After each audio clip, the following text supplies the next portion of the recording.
Hi, Jen. Hi, Zanna. Hi, everybody. We're the Cup and Saucy Book Club. And I assigned Zanna something to read last time. What did I give you to read, Zanna?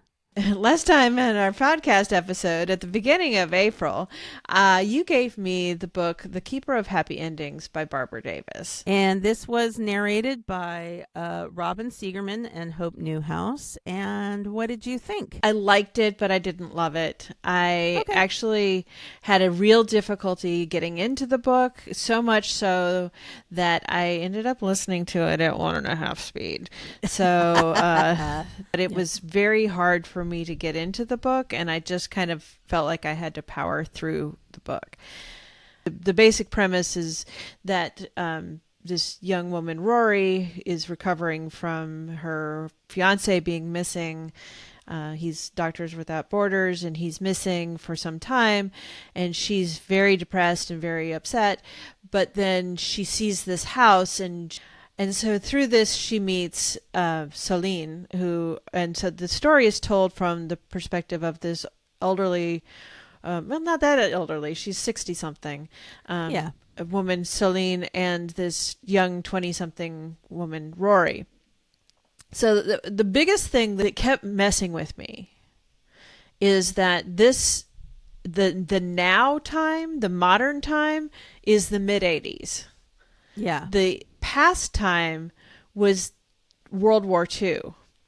What messed with me the most is that it is now the same amount of time from the now time to now as the now time was to World War II.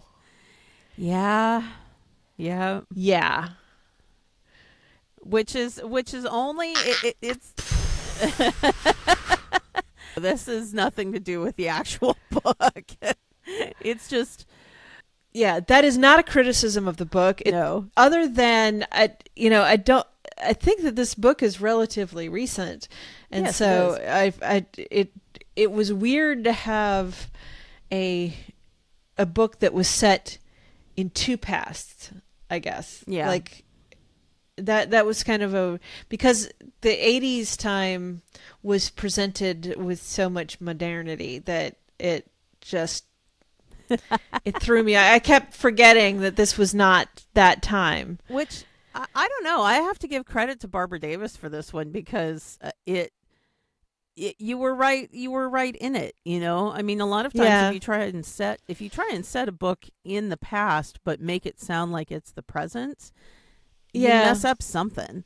You're That's messing up true. something. That's true. So it's a difficult thing to pull off well, but she does.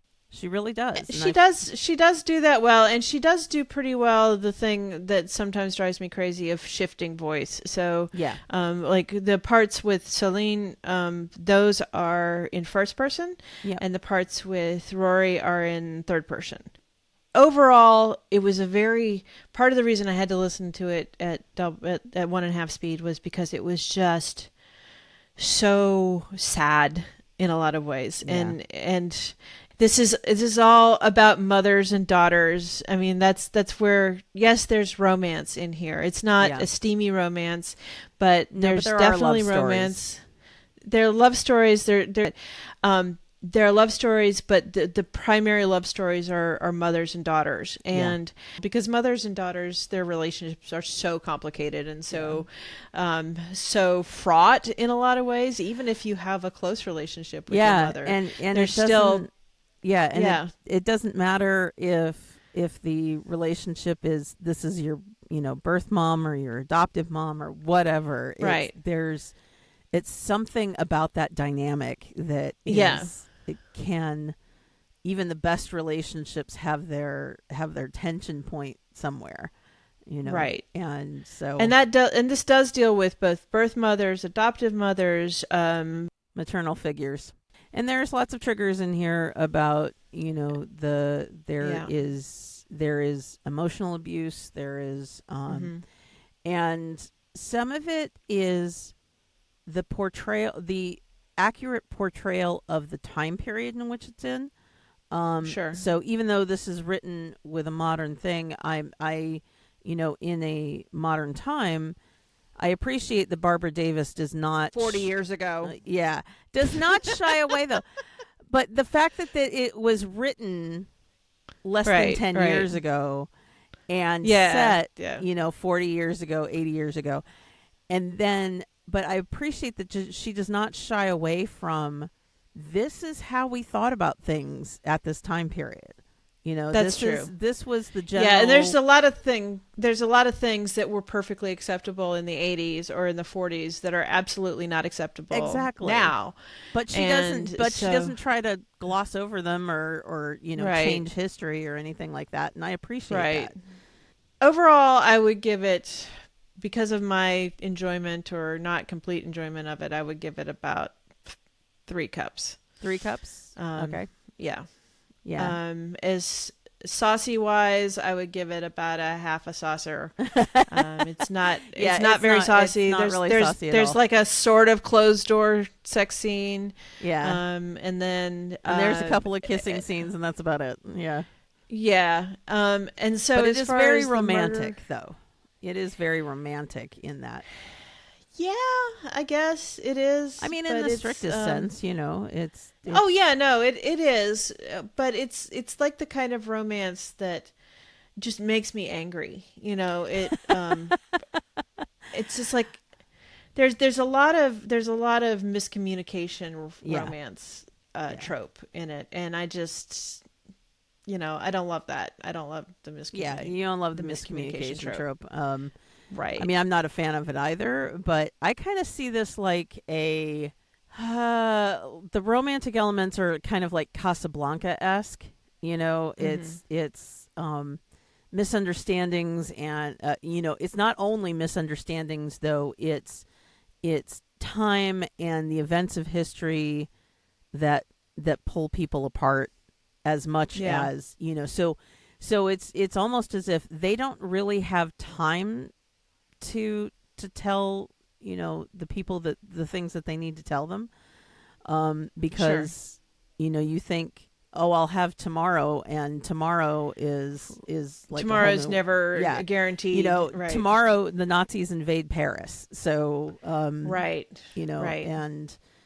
and that's the period of World War II in which this is set, because part of it is set in Paris. And it's when the Nazis take over Paris and the immediate time after that. So audiobook wise, the French accents, I mean, they were well done, but also I feel like they maybe were a little too. This is one of those places where it would have benefited on to have a hint rather than the sort of realistic. Yeah. Okay. Well, just because there were times that it was, and this was before I moved to 1.5 speed, so it actually helped. It wasn't the speed that was affecting it wasn't the speed. accent. It actually helped me understand it when I've sped it up, because I had trouble understanding it because it was so thick. Your next book is okay. We are moving on from heavy drama once again, and going right into rom-com, and this is a paranormal. So our next book is going to be The Devil Made Me Brew It by Sarah Piper. And this one is narrated in duet by very good friend of the show, Samantha Brentmoor, and Shane East. I love her. So I will be very interested to find out how Shane East's character plays through murder-colored glasses, considering he is the actual devil. So, well, I mean, the serial killer didn't register very high. The serial killer was more of a cinnamon roll than serial killer. So, so we'll see. We'll see how it goes. So join us next month for The Devil Made Me Brew It, and we will be back here on YouTube and TikTok. And thank you so much for joining us for our first video. So, thanks for joining us. Yep. Thanks. Bye. Bye.